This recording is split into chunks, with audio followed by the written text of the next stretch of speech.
Welcome to HSR Motorsport.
Technical difficulties are rife this evening. Yeah, great fun. Yes, so I was actually rambling on for quite a while there before I realised actually nothing's coming through, because for some reason OBS decided, hey, actually I'm going to take all your audio inputs and I'm going to put them to default instead of the ones that you pre-selected earlier. And I have no clue why that happened. Welcome to the HSR Motorsport Le Mans Ultimate Mixed Class Season 2 Championship. You join us for round 4 here at Circuit Algarve. I have no clue how to say that in a Portuguese accent, which is concerning considering that I'm actually learning it on Duolingo. So yeah, please do let me know how that goes. I wondered why the chat seemed so quiet. Anyways, round 4. More than halfway through the season, and last round we were over at Le Mans for the season second quartile, I guess you could say. It was a miserable race, I'm not going to lie. Weather was terrible, not a good turnout. We only had 14 cars show up. However, they did provide some good action in the form of a battle for the race lead, a massive one at that continued for the good part of 14 minutes. It started before the pit stops. They went in side by side into the pit lane, came out side by side. Unfortunately, towards the end, 5 minutes remaining, there was some sort of contact with a wall between Belder and Le Mans wall, and yeah, as a result, he did drop back further from Schichting. He didn't retire though. He didn't retire the car. He at least did finish and get some points up. But this week we are over in Portugal, just half an hour's drive outside of Portimao for that fact. There was some sort of other way to say it which I was thinking of, but I couldn't quite figure out how to. And yeah, qualifying is now fully underway. 20 minutes is the amount of time that the drivers have to set a lap time. Tim Hero from our ACC side of things tuning in tonight. Welcome, dude, over on the YouTube, saying good luck DSRT. We do have quite a few DSRT drivers. Clayton is one of them, but he's not out tonight. It seems as though we once again have quite a poor turnout for tonight's event. Only 14 cars once more. I mean, the circuit isn't too massive though, so it should hopefully provide a little bit more entertainment than last week all over, as opposed to just on the race lead. But you know, I'm not one to complain. As we were saying, Sean Belder is one of those drivers who we saw in action last week, and he's showing his potential now with Philip Schichting nowhere in sight tonight. It's his time to shine. A 131.9 sets him on P1 for his class and overall. He's then 6 tenths ahead of Valentine, who in part is then 6 tenths ahead of Story, who I think we've seen in action once or twice before, even on the ACC side of things, which is great. It's nice to see the ACC guys come over to the Ultimate to see what it's like. Many drivers are doing that all over the world, I imagine. And then over on the GT3 side of things, we have Nonnenmacher once again in his familiar dominant position. Pole for him, baby, in the Ferrari. Dudek P2, Lin P3. Now, Dudek last week managed to do quite well. When I say quite well, I mean win the race. He came P2 in the first 2 races as well, putting him in P1 on the championship standings board, as we see Nonnenmacher make a mistake and go off. This is Dudek in the Ferrari, currently leading the championship. 72 points on the board for him. Nonnenmacher using a withdrawal. He finished P3 in race 1 and got a race win in round 2. And as a result, he sits on 53 points. That's only 5 points ahead of Christian Borgato, who shined last week compared to his overall performance this season. P7, P7, and then suddenly, last week, P2. All the way up from about P12, if I'm not wrong. So it was actually a brilliant performance from the BMW driver. He did an absolutely amazing job to get where he did. There was a bit of contact, I believe, with a certain Mr. Mikolicak in the number 66 Ferrari. His rear wing was missing before he hit the full chicane, and then, of course, without the downforce and with changing conditions, he just hit the brakes a little bit too late and absolutely sent it headfirst into a barrier. His whole nose was absolutely mashed, and we saw that all from a camera just a few meters away. It was actually a stunning, it was actually a really cool clip. But I'm sure for I'm sure for him it wasn't the greatest of memories. Anyways, qualifying now, 2.5 minutes remain. Yes, there was 20 minutes of qualifying. There is now only 2.5 minutes, and I do apologise for not being able to broadcast quite a bit of it, because for some reason there's some sort of technical issues with my telemetry system, and it just won't work there. So had to kind of go back and forth with that, and then of course came the mute issue, which is not new for me. Glad I picked up on it though, otherwise you guys would not be hearing anything right now, and y'all would go through the entire thing. My voice would be hoarse, and then I see, oh, actually, I didn't hear anything. I'd probably only find out on Wednesday, to be honest. I'd probably find out when I listen back to it. I'm like, hold it, I'm not hearing anything. So at least we got that sorted. Sending Ra saying hello all and have fun at Algarve. Very excited for that race. Oh yeah, so am I. I love the elevation changes here. It seems absolutely amazing to drive. It's going to be scary though. I've seen some clips on YouTube of some hypercars driving over the hill, all unsuspecting, down into I think it's turn 5 or something, maybe even turn 12. I do apologise, my track map is absolutely tiny today because I didn't have time to print it out. But yeah, it then turned out to be quite a messy affair. The elevation changes can hide things, can hide cars very, very well, and yeah, I mean that's kind of the characteristic behind such a hilly track. I'm not sure whether that's a way to say it. Hilly, elevation changey,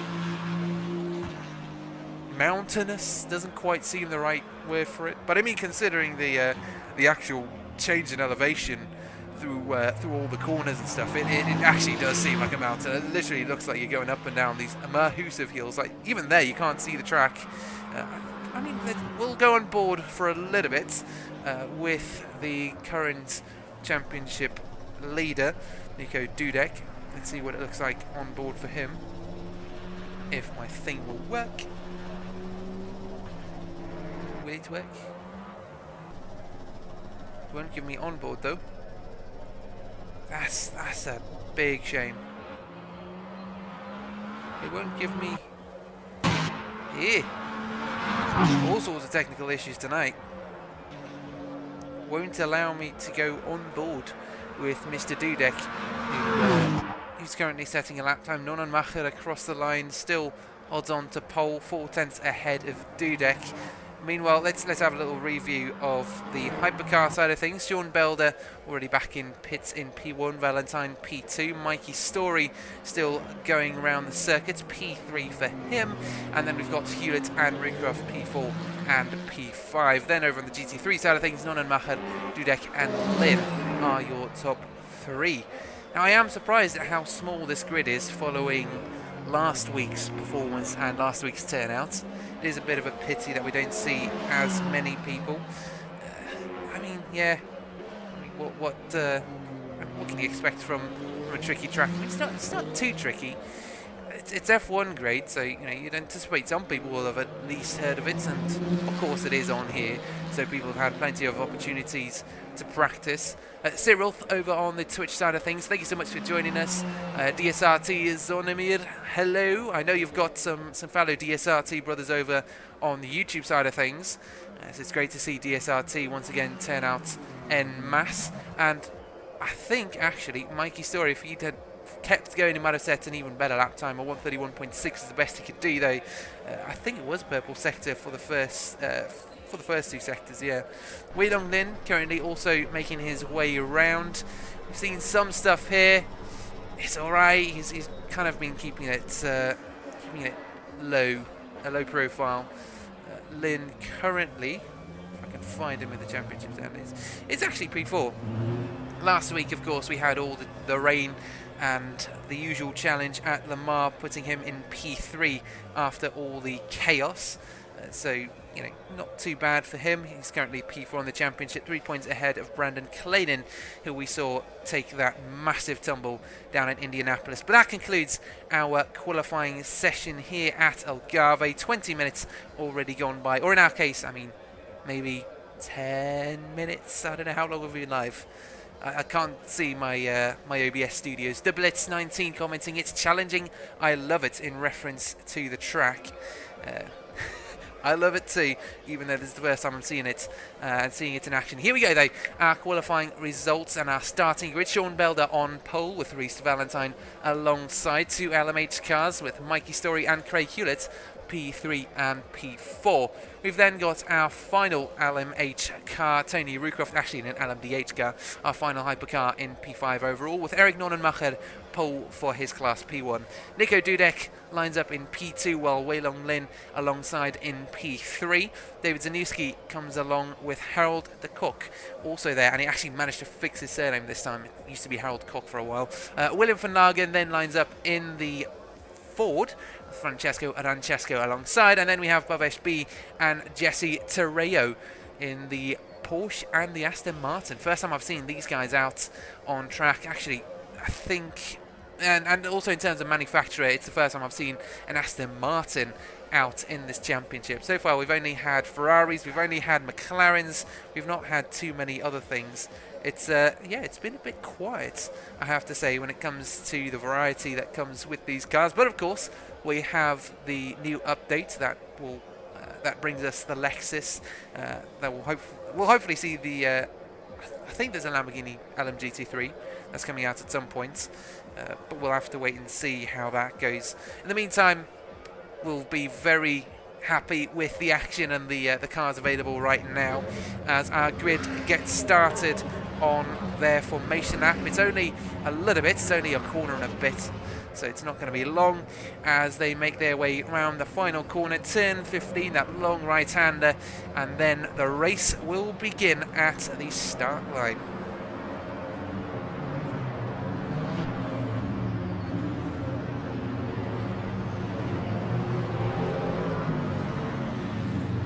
As I've called this the double single file formation in the past. I think I've called it an even more confusing name before, but I think most people like to call it the Noah's Ark formation.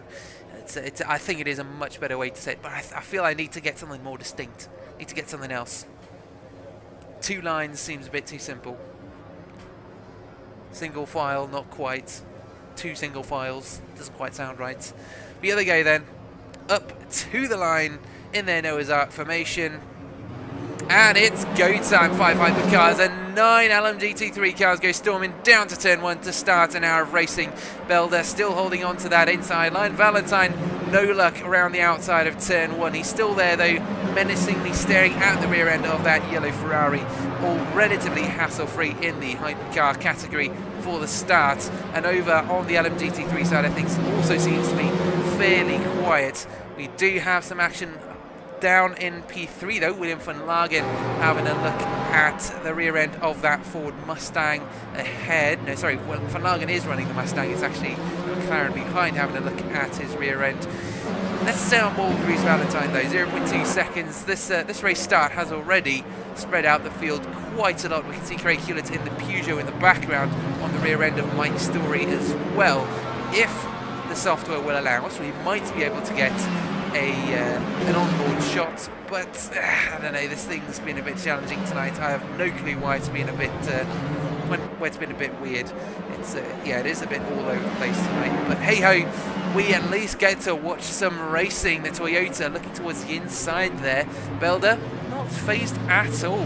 Valentine taking some unconventional lines, maybe to unsettle the 83 Ferrari ahead. We can see some movement from Lagen dropping to the bottom of the grid, and we can see Rucroft also dropping positions behind the 2 LMGT3s of Nonnenmacher and Dudek. I suspect there was some sort of issue there. The elevation changes already claiming their first victims. And look at how close Craig Hewlett is on the rear end of that Ferrari ahead. He is close, not quite close enough for a move into turn 1 though.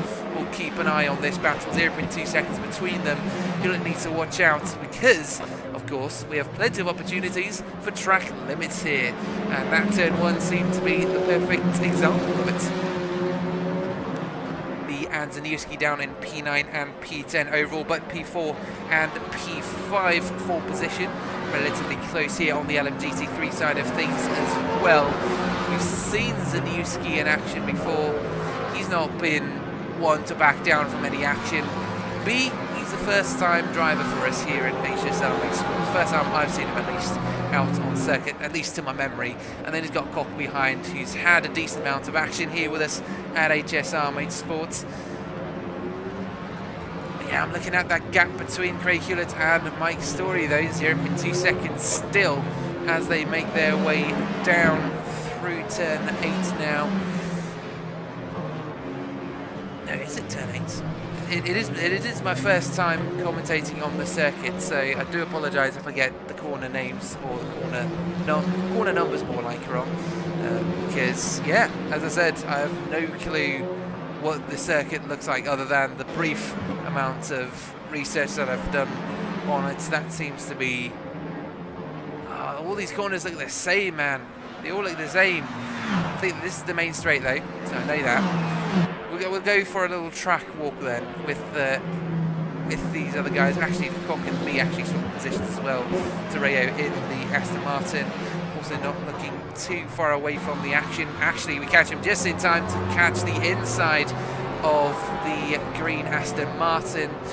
Oh, no, it was a white Porsche actually, sorry. He was trying to take the position away from the Porsche. Oh my goodness, we actually see some airtime from B as they make their way around the final corner. Track limits for sure for the Aston Martin and the Mustang into turn 1, though this Porsche looks like he's got something on his mind. Yes, he does. He's got an Aston Martin on his mind, a green one for that matter. Look down the inside, but there's nothing there for the Aston Martin.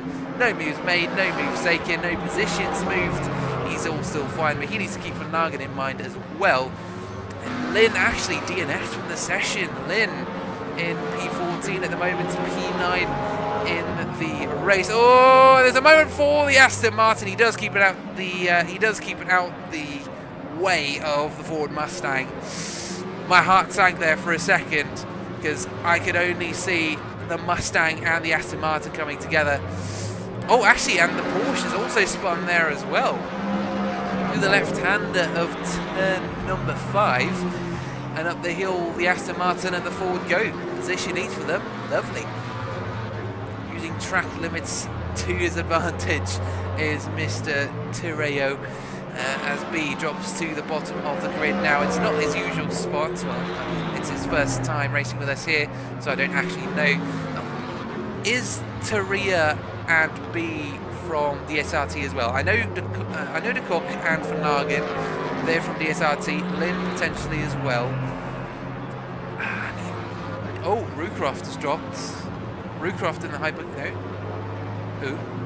We're seeing all sorts of weird stuff with the telemetry tonight. We've had all sorts of hassles and issues with it. Over on the hypercar side, though, Valentine, Belder, Story, Hewlett. I know Hewlett. He runs our thing. Rucroft. Yeah, I mean, we've got a ton of DSRT guys in here. They seem to be the only ones showing up to this race. So please do let me know which of these drivers are racing for you. So I've already got Van Aken, the Cock. Who else? I think that's it. That's it from what I know personally. So do let me know. Haruka saying good luck. DSRT official also saying hi all. Let's go. Welcome all. And DSRT Vonimir also saying go. As I said, please do put it in chat if we recognise any familiar names from the DSRT community, because I'm not actually familiar with it. I am ashamed to admit. I would love to get involved though. I'll definitely ask for the link, because that is every time I watch this and every time I commentate on the action, I'm like, oh, I need to join. Oh, is that Rucroft? Yeah, that's Rucroft coming out the pit lane now. That doesn't seem to be the conventional pit exit. I believe you're meant to follow that all the way around turn 1. He's taking a slightly interesting line there as the gaps grow bigger than half a second and a second all over the track, actually, except between overall P8 and P9, which is going to be P5 and P6 between the two DSRT cars that I know. Two McLarens actually as well, the Cook and no, it's not the Cook and Van Aken, that is Francesco and Harold de Cock. Number 59 ahead. Actually, we've got two number 59 McLarens.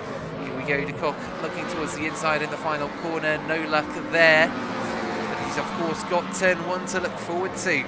Long straight and some slipstreaming should do it for Mr. Koch. We've got Francesco on the outside line now. Will he defend it into the first corner? He's still holding that outside line, still holding the outside line. Here comes the Koch, under braking. No luck there. He does have a narrow line into that corner, and as a result tries to hit the apex, overcommits to it and spins on turn 1. So the Koch drops a position to Van Lagen as well, and that Mustang from earlier who spun out, well, he's straight back up into P3 now. He's just got to work on the gap to Francesco, the number 59 ahead. He does have 3 seconds to work with. Francesco 3.5 seconds ahead as well. Zaniski, 3.5 seconds ahead of Francesco. Then obviously a massive gap between Ononmacher and Hewlett.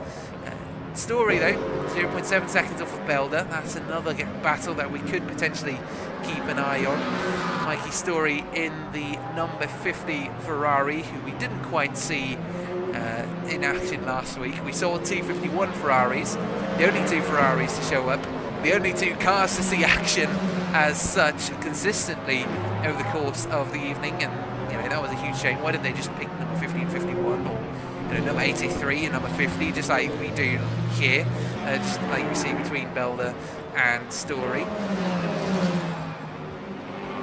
But it's nice to see, it's nice to see some different liveries, some different colours. But yeah, as we've been talking about in chat, actually, seeing on the Twitch side of things about the liveries and stuff, that's going to be amazing. It's going to be great. The DSLT official saying, shame that there aren't any liveries yet. So let's think, we have Lynn, de Kock, Dudek, Ononmacher and Van Lagen as DSRT members here tonight. So, hang on. So, Lynn, he's already retired, unfortunately. De Kock, we've seen in action recently. Oh, and there's Teria already being lapped by the hypercars. We've got Dudek and Ononmacher, 2 championship leaders, absolutely destroying the rest of the HSR Motorsport grid, and Van Lagen as well, which I know about.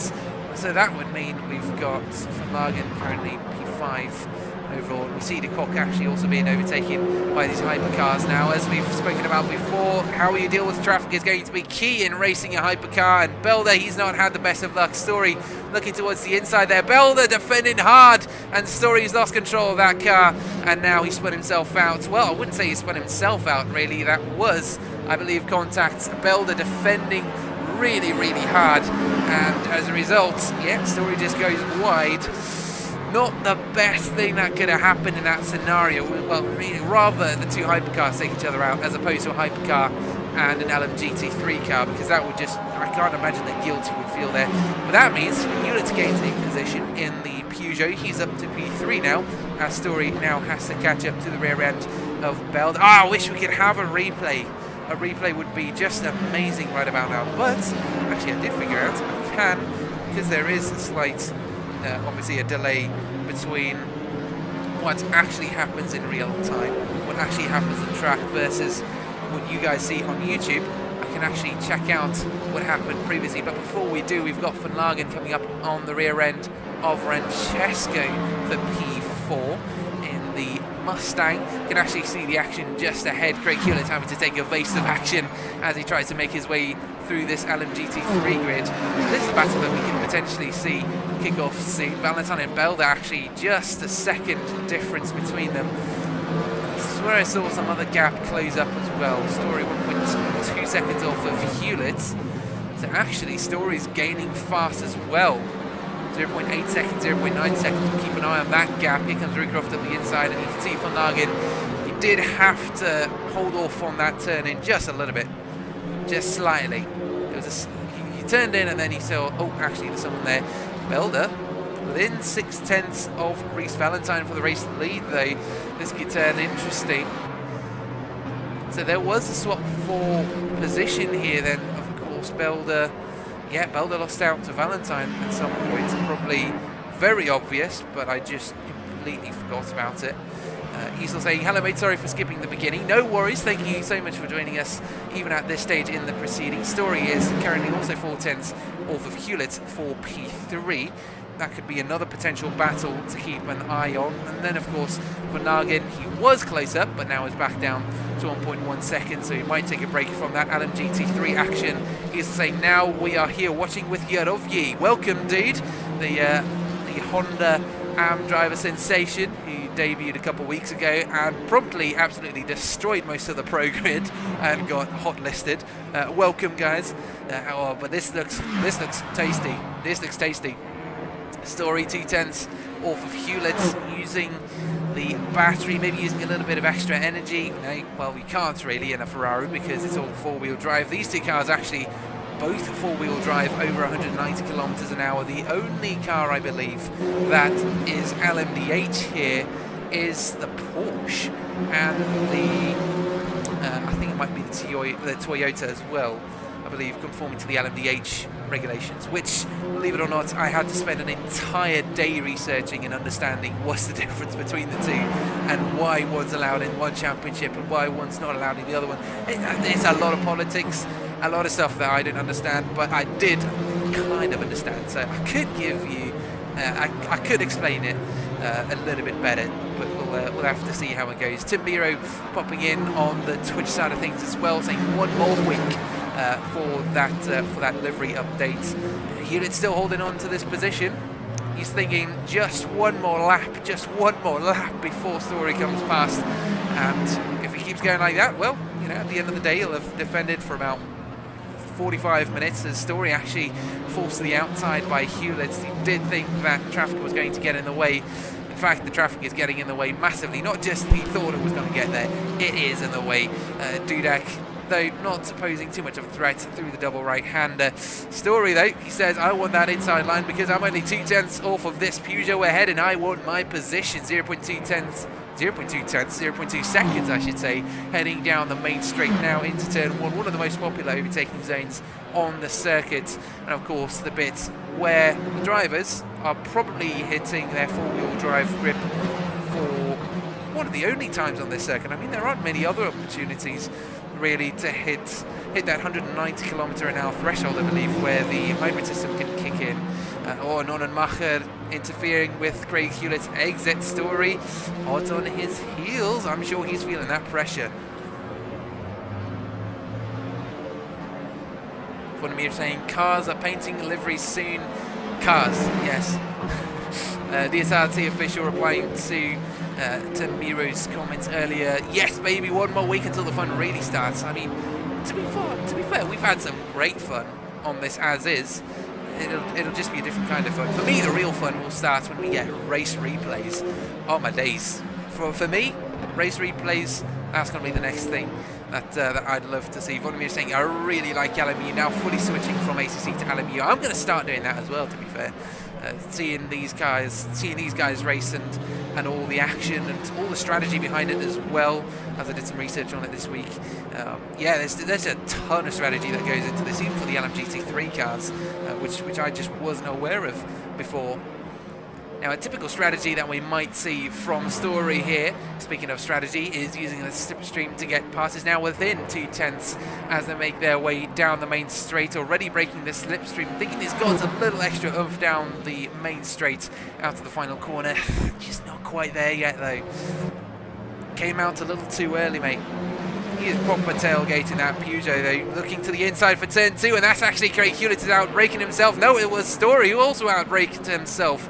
Into turn 2 we go, up the hill through turn 4, and it's Craig Hewlett still ahead. It's a good exit from the Ferrari, though. Looks to the inside, is going to chance it late on the brakes. It is the hairpin after all. Hewlett, though, gritted his teeth, turned in, and found there to be a spot for his Peugeot, and he still maintains P3. Woo! Nail bite in there for Hewlett, I'm sure. That turn 2 looked very, very interesting. Shall I say turn 3? Actually, that was a hairpin right-hander.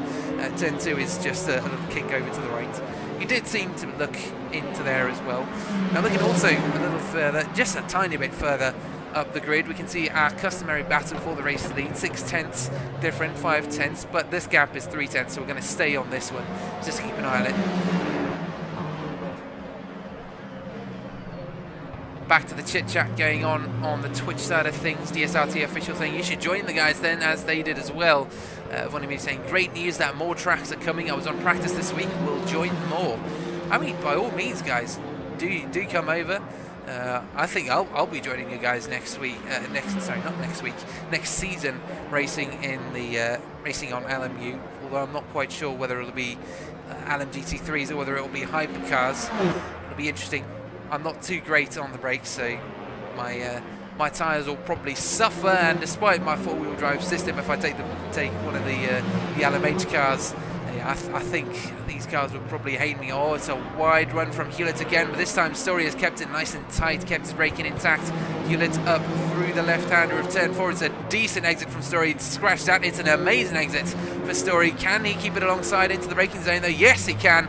Lunges ahead to the apex. Has he gone slightly wide? Hewlett looking for the cutback, and he does get that cutback. Very lovely indeed. Hewlett then back up into P3. Lovely stuff from these two. Properly tailgating into turn 2, putting the pressure on into that tricky braking zone, because he knows Hewlett has messed up there not only once this time but twice, and now he's also caught up on the traffic. That hasn't affected his momentum though. At least he's kept it somewhat in one piece over the hill, because I did see a little bit of twitchiness on the rear end of that Peugeot. It is of course 500 kilowatts, 680 horsepower going all through the rear wheels.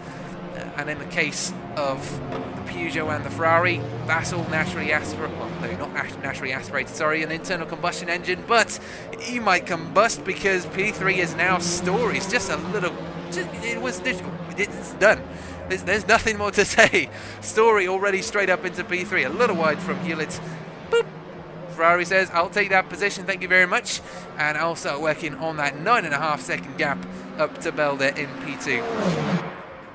Whether Craig Hewlett can come back and challenge for P3 again is debatable. We can talk about it. We've seen some great action between these two though. Into this section specifically, turn 3, some great action there. 2 or 3 laps of racing here for P3. Lovely stuff. Now everyone gets back into their rhythm. For Craig Hewlett though, you might just be seeing red mist because it did seem to be a fairly basic mistake. We'll see though. We'll see.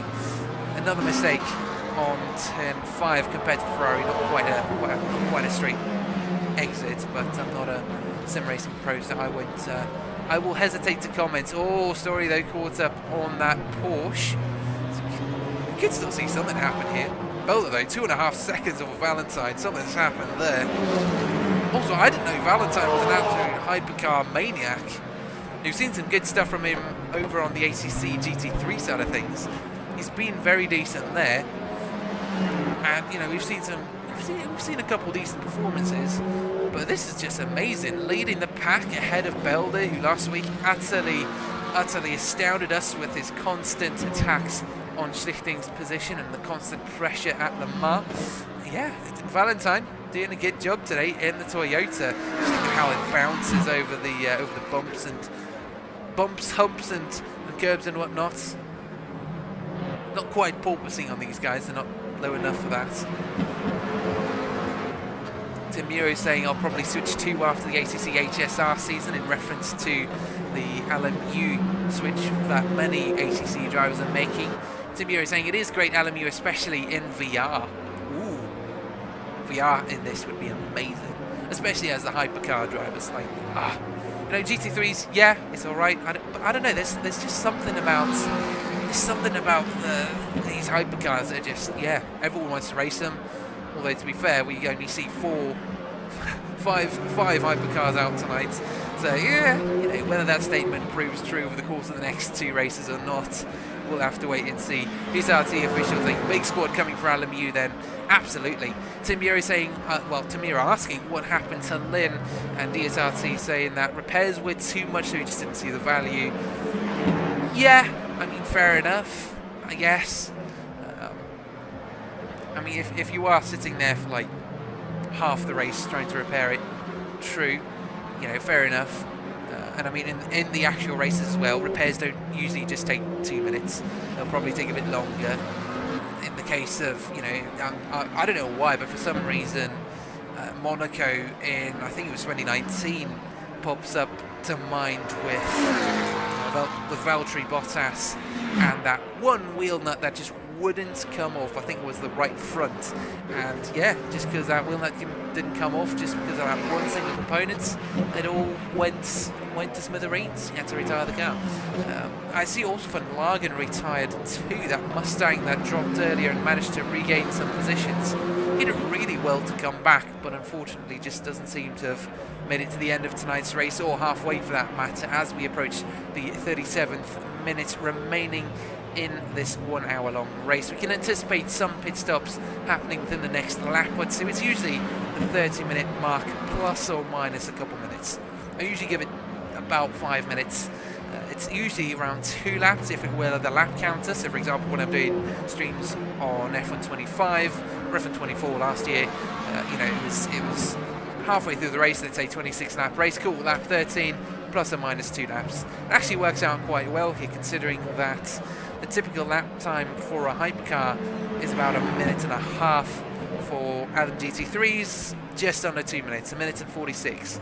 So it does seem to be quite fitting for it to be about 5 minutes each way. It gives you 2 or 3 laps. Ooh, apparently Lynn got punted as well. Not to be a party pooper, but get rid of those commercials in between streams. It is really frustrating, just giving my opinion. I know of no commercials. I don't think we're big enough to host. I don't know. Are we big enough to monetize our streams? I've no clue. This could just be Twitch doing Twitch stuff. Because as far as I know, I'm not running any commercials or any ads. I only participate in one YouTube channel big enough to run ads, and usually I run that between practice and qualifying, where we usually have a little bit of a break as drivers set their cars up. And actually, it was a much larger gap last year, because for some reason we would. I mean, I say for some reason, the F124 lobbies, they're a bit tricky, because we would have the qualifying and then we'd restart. And of course, my first race, I was paranoid, thought, oh goodness, the race is starting, and then of course utter carnage unfolded, because everyone thought, oh well, I mean, it'll be funny to spin out while we wait for the restart. It's a whole hassle, but it does mean you have time to run ads. But yeah, as I said, we're not big enough here yet to start running ads as well. I don't know. William DNF also says to Miro, and DSRT commenting, also too many repairs. So was William also punted off into the wall though? That's the question. Was he punted off, or did he just make an error into the braking zone? Did he end up going headfirst into a wall? Voluntarily or involuntarily? Probably involuntarily. I think about it. But was it driver error, or was it someone else's problem? So, well, I say someone else's problem. It's Van Lagen's problem, because of course he's still in the pits. But I mean, someone else's fault, so to speak. He's still saying the Hunger Games continue over on the YouTube side of things. Yes, indeed, they started 2 weeks ago, and they continue very much. We had a couple of DNFs over on the ACC side of things as well last week. We had some good fun over at the track escapes my mind. Why am I even trying to think of this? Well, there's actually a very helpful place and a very helpful website called, I believe it's called SimGrid or something?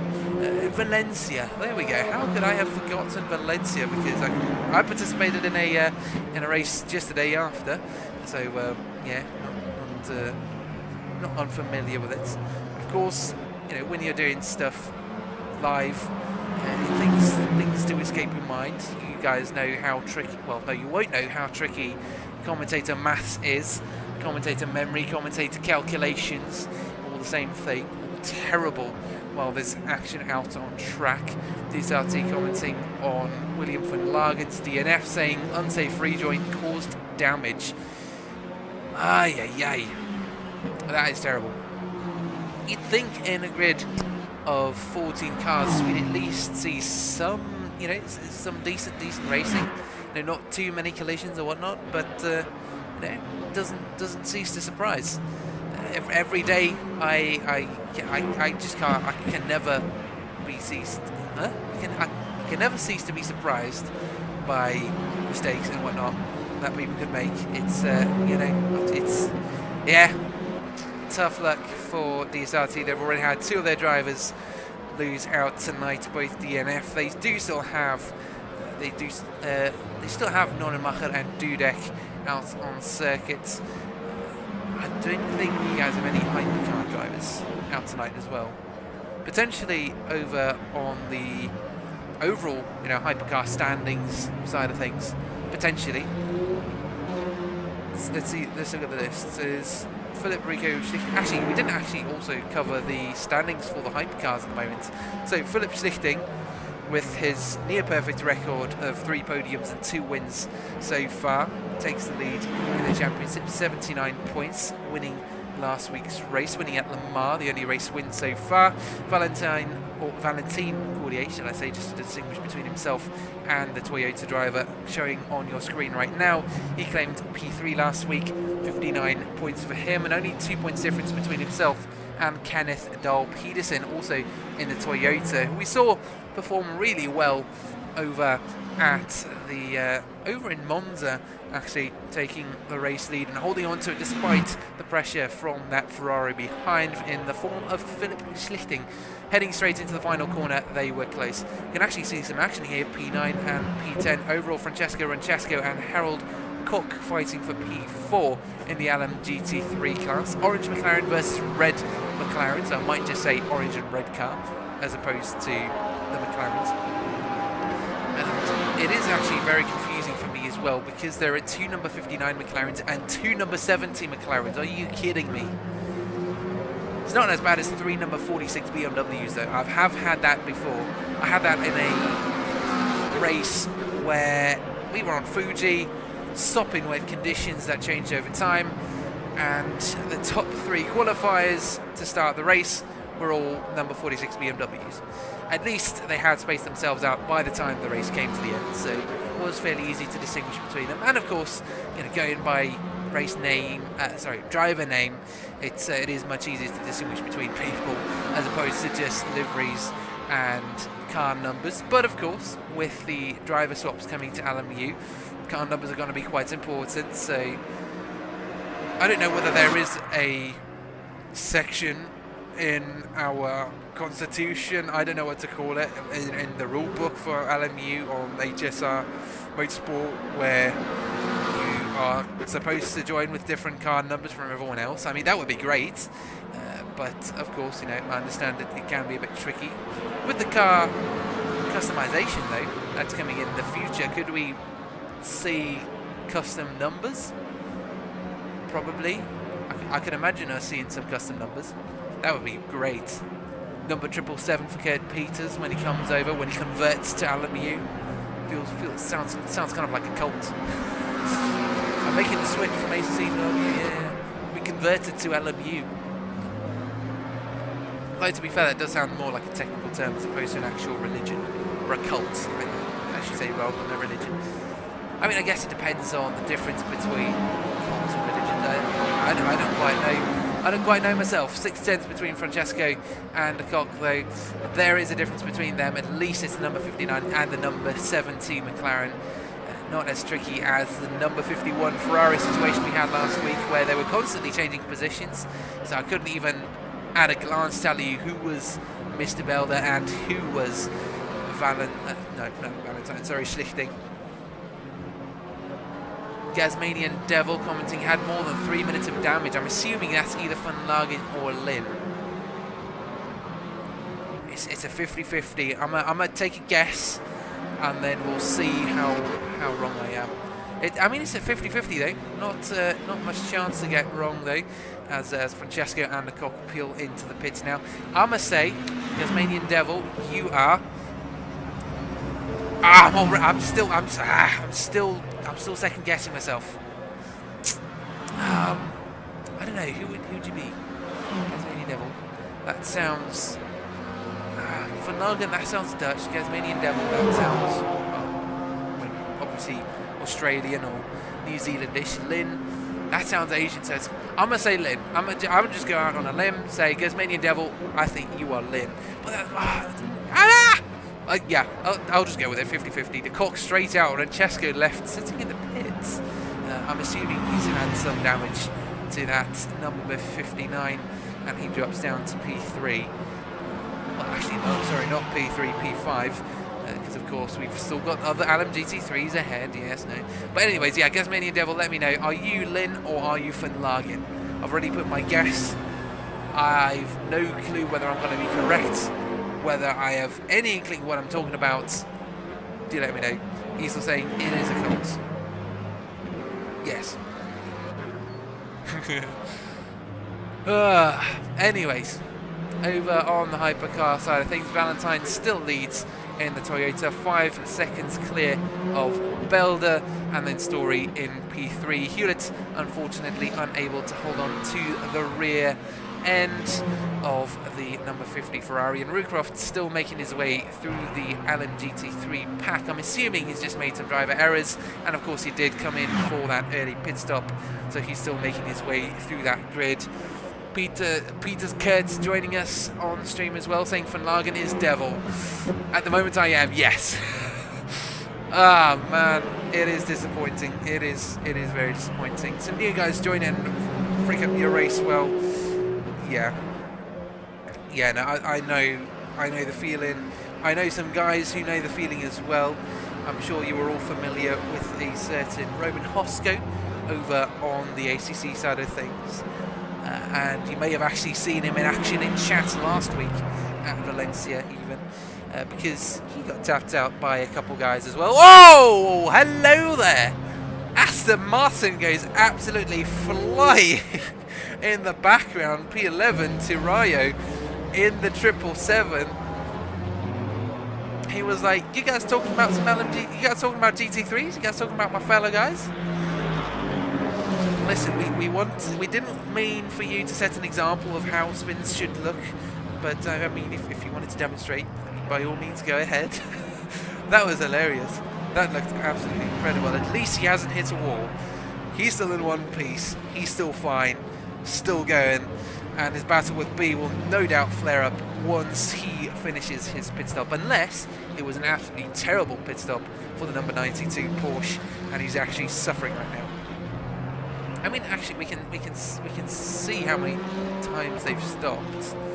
I mean, that's not number of pit stops. There we go. So all the Alum GT3s have stopped. B has actually stopped twice. So yeah, I think Terreo is staying ahead for the time being. And Rucroft 2 pit stops. 2 pit stops. Where have they come from? So that might have been from an incident earlier.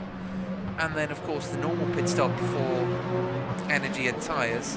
And actually, also, energy remaining. We can have a look at that as well. Now, I didn't know this about the Alum GT3s as well. It's... I don't know, it's very difficult to explain, very difficult to understand. Oh my goodness, Soraya can't hold on to that car any longer. Even though he's already had his pit stop, it doesn't seem as though those rear tyres are quite gripping up for him. Yeah, tricky situation for him. Struggling, he is struggling. Anyway, talking about the energy, as we see the hypercar energy stats at the moment, Belder a whole 6% ahead.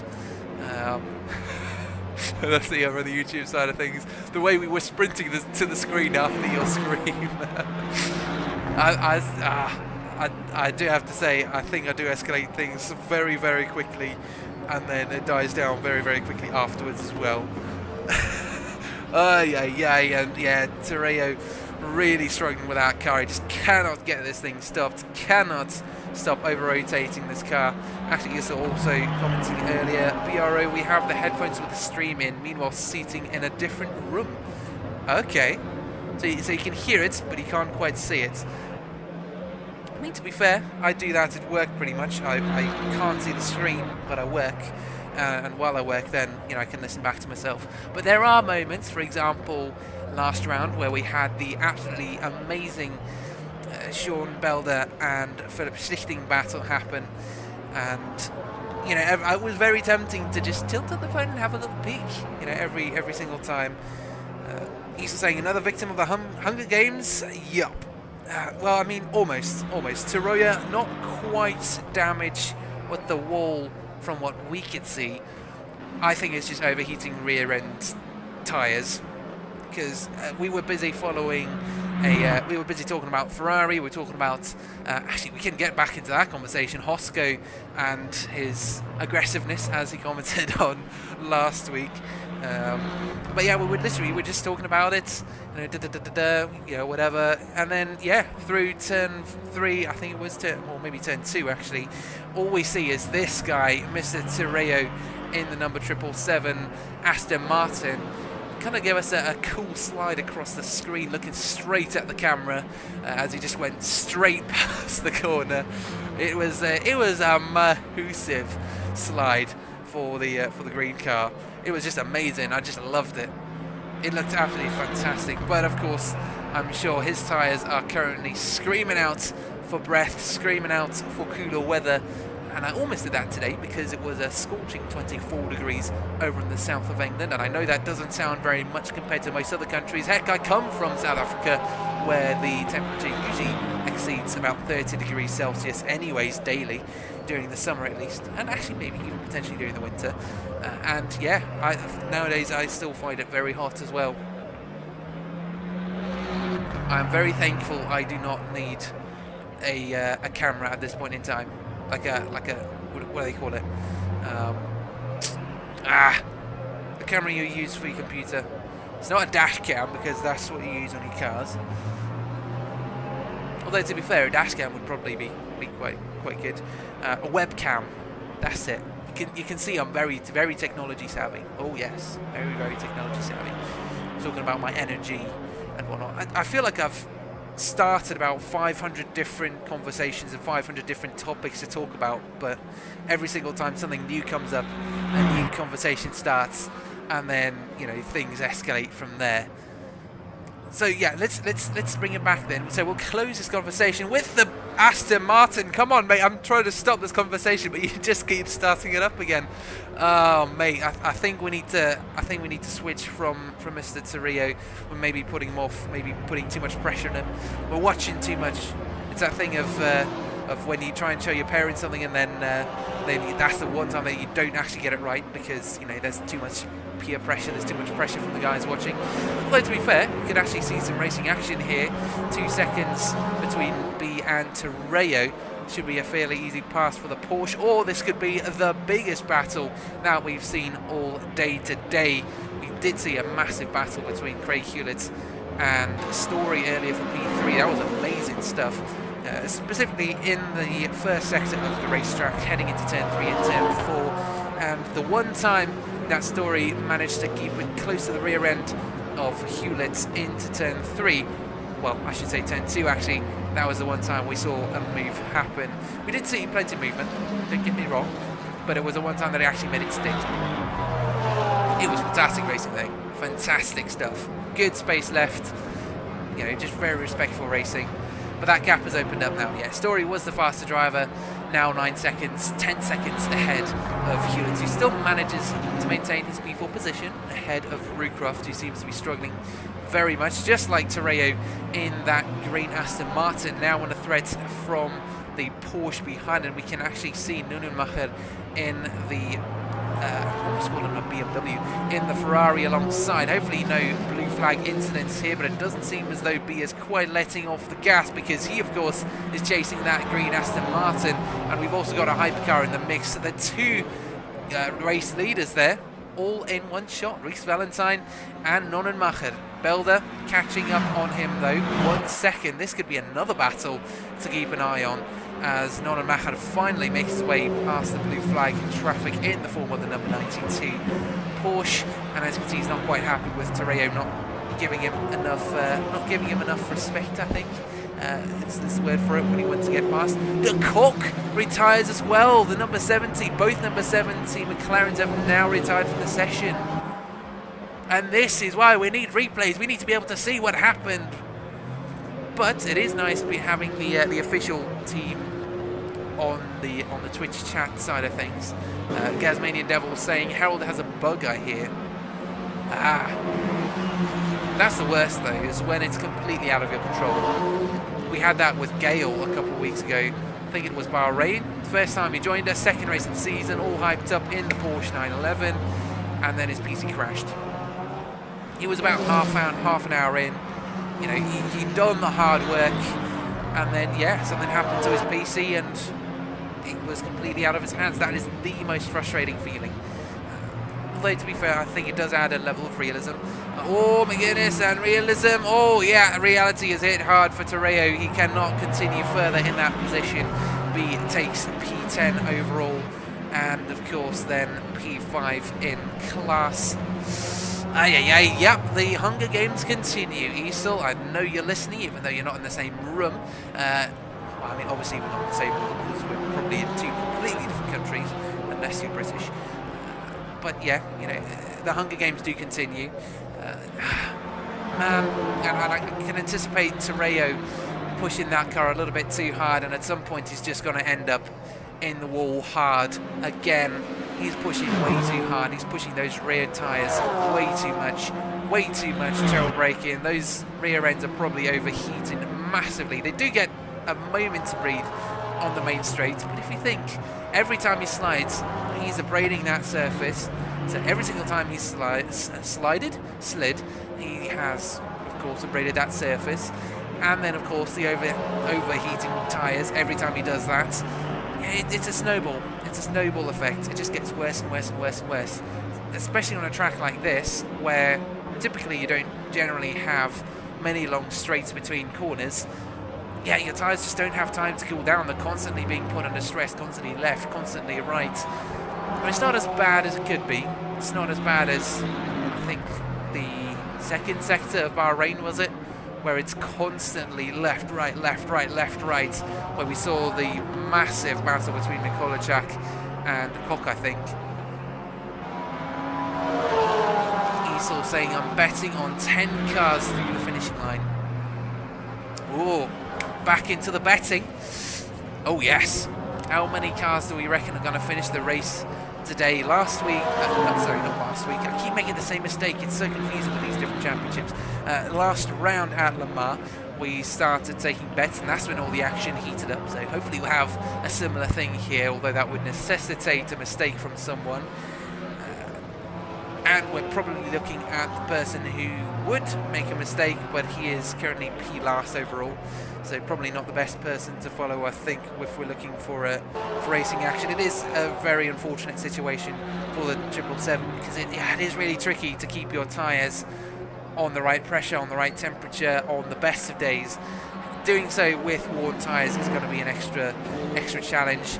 We'll follow Belda instead, who seemed to be getting up close to the rear end of Valentine as they approached some traffic. So I'm sure if we get a ton of traffic all at once, maybe some LMGT3s lapping their fellow classmates, we'll see a bit of action between these two. Valentine maybe getting held up, Belda pouncing on the opportunity, hopefully not absolutely destroying the hopefully not absolutely taking out Valentine, as we saw between himself and Story earlier. Although to be fair, you know, he was defending. It was the careful the commentator curse, says Easel. Oh yeah, careful the commentator to curse. The thing is, right, I keep talking about it, but yeah, and it happens, you know, during the race it happens, and then after I just completely forget.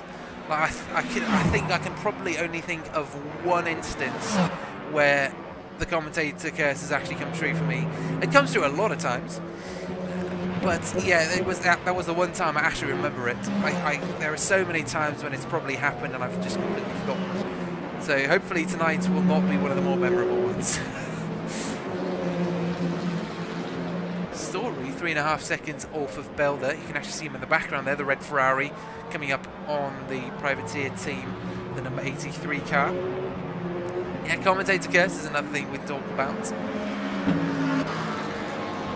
Yeah, so the cock potentially was a bug, as Flanagan says in the Twitch chat. Yeah, I've had that happen once in a ACC race. It was actually my home race as well, Kyalami in a GT4, and it was actually the worst thing. I suck at Kyalami. I know, I hate to say it, but I suck at Kyalami. Every single time I get on there, I'm 2 seconds slow, and then throughout the practice sessions, I then maybe gain a little bit of time, and then during qualifying, that's really when I get when I get on it.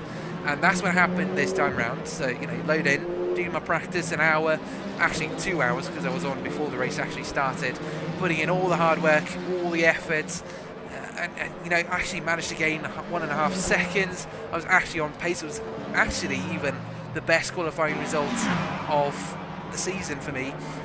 I line up formation lap, and boom.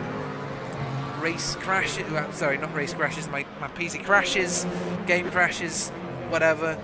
Try and get back in. Of course, there's no way back in. And 2.5 hours of the evening gone down the drain. 2.5 hours of hard work, I should say, gone down the drain. Because there is a difference when you've not put in a ton of effort. You've maybe just hopped on very, a couple minutes before the actual qualifying has started, as is the case with Hewlett, I believe. And then, something happens, oh well, it's okay. But if you've put that amount of time and effort in, 2.5 hours, or in the case of the Cock, a good hour and a half to maybe even 2 hours. Of course, you do get time beforehand as well in the hour practice session, and then independent practice time. Yeah, it sucks. It sucks.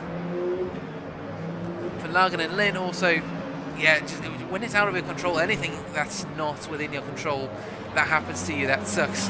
Yeah, it as we said, it sucks. It just sucks. But then again, if you make the mistake, do you end up feeling better or worse? That's the question. I think it depends on your personality.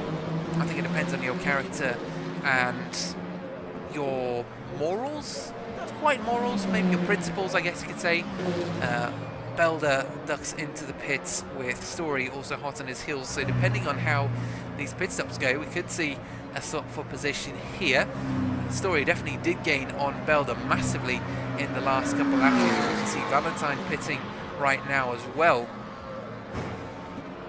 Oh! Contact.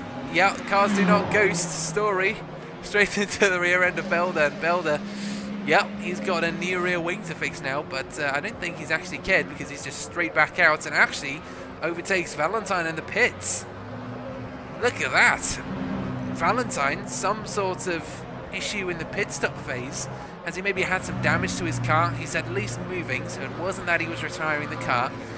But there we go, Belder assumes the race lead in the pit stops, and Story, well, he's probably picked up a penalty for himself from the stewards if this were real-life racing, because as far as I know, driving into the rear end of a completely stationary car in the pits is not the best way to come to your own pit box. I know ACC dies hard.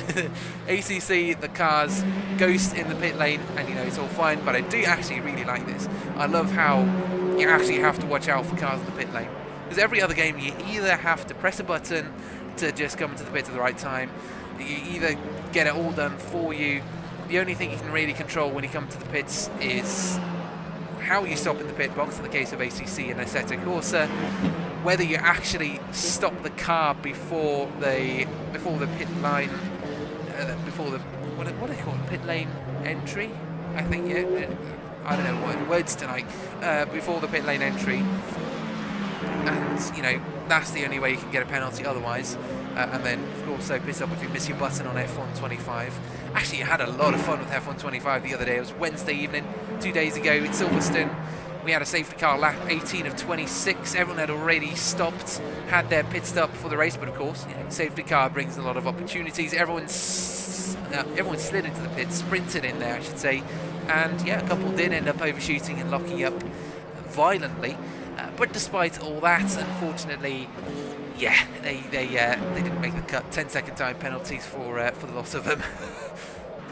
But yeah, Hosco, I guess you should be a commentator now, casting a very good commentator's curse. The moment he came in, oh, what's Valentine P1? Let's go, mate, he said. And then, of course, Valentine came out behind Belder out of the pits. You can see the yellow Ferrari head. Yep, that's Belder. Pit lane action you don't expect as Easel. Absolutely. The first time I've actually had to pay attention to what's happening in the pit lane. I mean, sometimes it is nice to keep an eye on what's happening in the pit lane, but it's nice. This is something completely different. What isn't different though is this position. We've seen this all before. Hewlett's P3 story in P4. The Ferrari behind, chasing the Peugeot once again. 8 minutes to go. Can you believe it? We've gone through how many minutes? It's 52 minutes. As I said, commentator maths, do not judge. You haven't been in this position yet. But up at the top, Valentine right up on the rear end of Belder, all ready for the race lead. He seems to be on much fresher tyres here. And of course that LMDH hypercar, oh, there we go, straight up through, squeezes past Belder. Belder not quite happy to let go of that position yet. We've seen some violent defending from Belder in the past. He does it once again on the throttle, a little more snappy though. Loses traction. It's Belder who loses out to Valentine. And there we go. The commentator's curse has been how do we say it? It's been redistributed. Valentine is back up into P1. He said, commentator curse. I don't care, I'm going to take this position anyways, and retakes the race lead from Sean Belder. Craig Hewlett in the meantime under threat from Story for the final podium position here, round 4 at Algarve. He's got 7 minutes to hold off the number 50 Ferrari. He's got a little bit of breathing space, that's fine. We'll see how this goes for him. Belder, I don't think he'll be making his way past Valentine because it was a very large gap when they came out the pit lane. The fact that Valentine made up that time so quickly, I think, is an indicator of the difference in performance between those two. And actually, even just looking at their lap times, half a second between the best lap times of Valentine and Belder. So yeah, Valentine definitely the faster car between the two. Good effort from Belder though. Belder has been an absolutely monster. He's been an absolute monster at defence so far this season. And he's done it once again here at Algarve for us.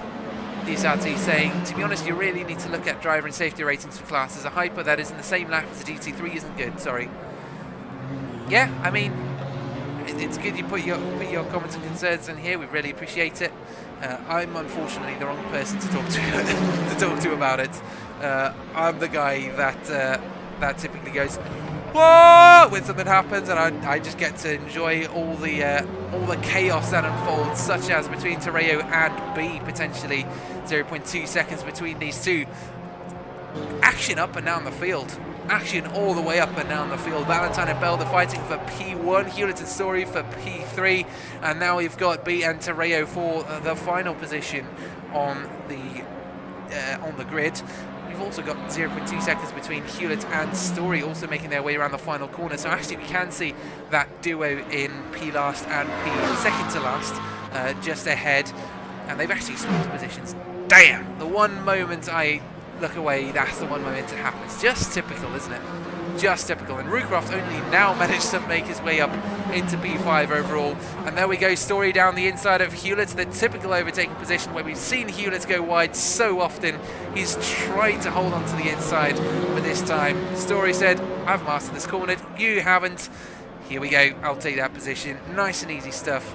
Great stuff from Story. Straight back up into P3.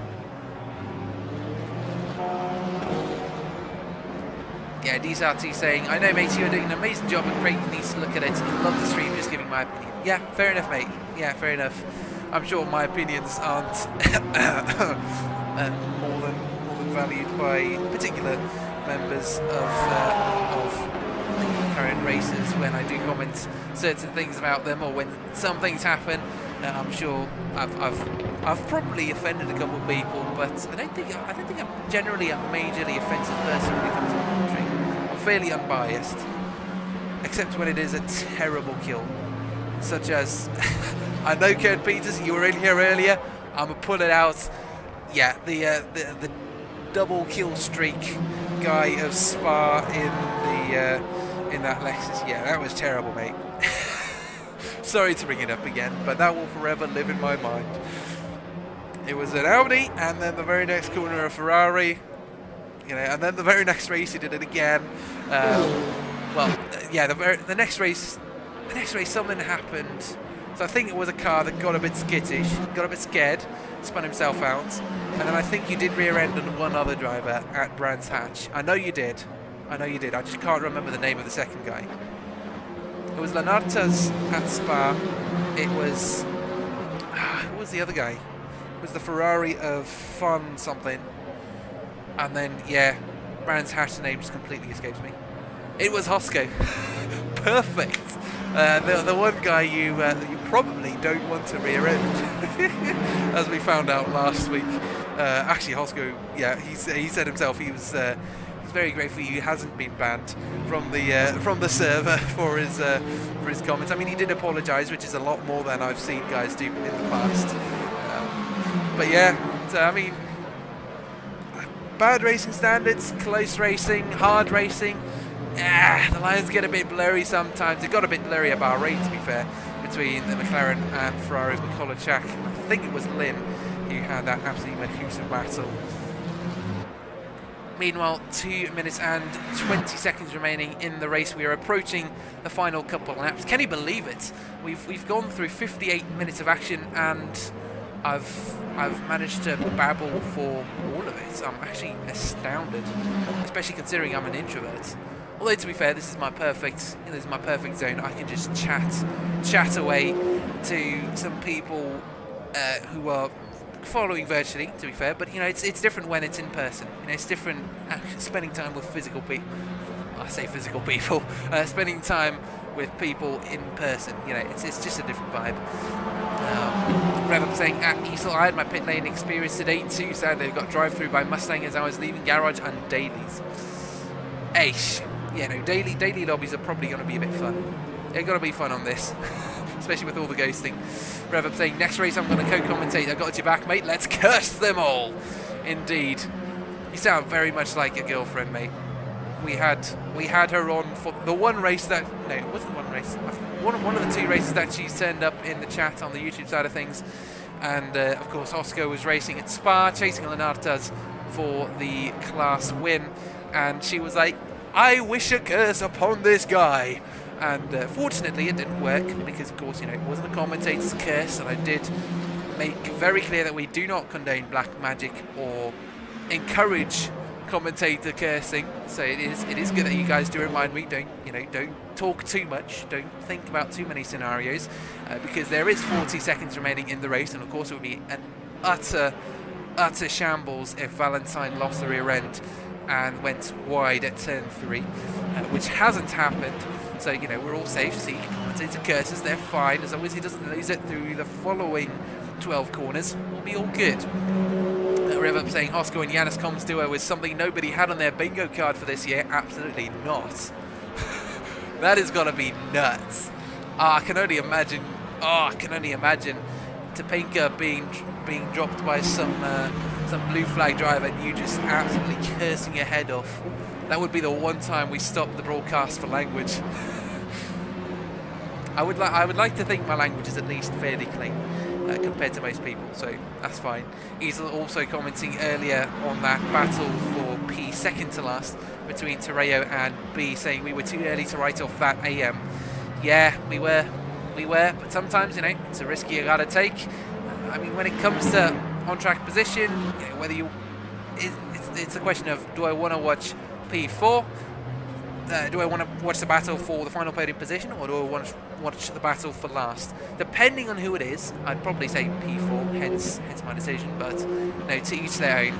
Anyways, all of that chat notwithstanding, we bring our attention right up to the top of the standings as Valentine makes his way around the final corner, and we have a new race winner here at the Le Mans Ultimate Season 2 Mixed Class Championship. Valentine wins at Circuit Algarve for round 4 in Season 2. Excellent performance from Valentine. Despite his pit stop error, he still managed to bring home the race win. Good overtake on Belda as well. Absolutely amazing battle from Belda. Some great defending from him as well. Brings home P2. He does manage to make some progress on Kenneth Dahl Peterson and Valentin Cordier in the championship standings. Story P3, amazing battle with Hewlett as well that we saw earlier. Great stuff coming up for these guys. Hopefully they can bring it back next week for round 5 as well. That would be absolutely amazing. And we can have some more action. Hopefully more than 5 hypercars this time. And then over on the GT3 side of things, Eric Nonnenmacher has come across the line at least. For a second, my heart dropped there, thinking that he'd crashed before the finish line. Nonnenmacher takes the race win.